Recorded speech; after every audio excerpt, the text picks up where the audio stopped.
And I took that quite seriously. I think that in life time is short, and there's a lot to do. And I think that we start with a kind of motivation.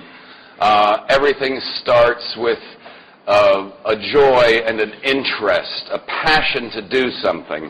And this is something I've been overjoyed to see here with the students, and the great spirit that is around, and the enthusiasm which makes a day's work much shorter.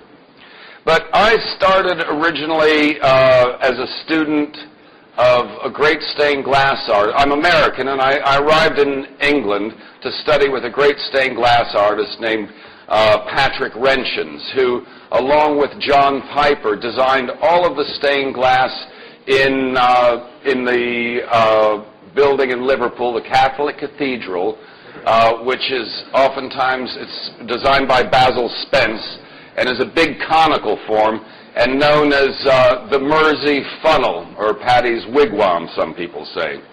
And it's a fabulous place. I started, how do I move this along here? I'll just flick. Okay, oh, that's good. I can maybe do this. Yes, I started with in the stained glass area, and then quickly moved on to painting. And it had to do with finding a match for one's attention, one's energy. And my attention span was far too brief. I would flit from one thing to another, and so painting suited me much better.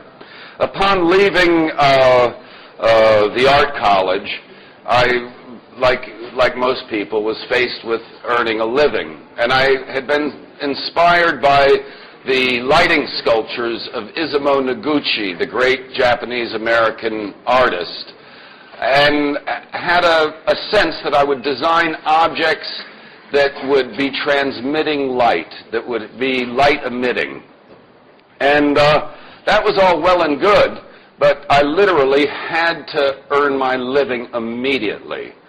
And so I did the practical thing of actually starting a small shop in Camden Town in England and putting my wares on the street, if you will. Now, this really hurt my ego as an artist. I thought, having been to college and admired all of these great painters, here I am now just selling small objects. But it was the reality of it, and it put me in touch very, very quickly with how people use art. And I thought that instead of the painting being on the wall, the object would be something that could be functional.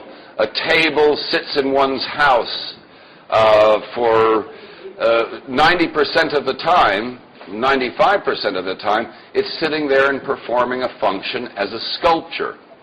And so why shouldn't this object be utilitarian and beautiful at the same time? And after a few years in this area, this arena of making objects, I soon bored of that and then moved more towards sculpture, and sculpture relating to buildings, commissioned for architecture. And with glass as the prime material. Now, an artist's approach to materials, or certainly mine, is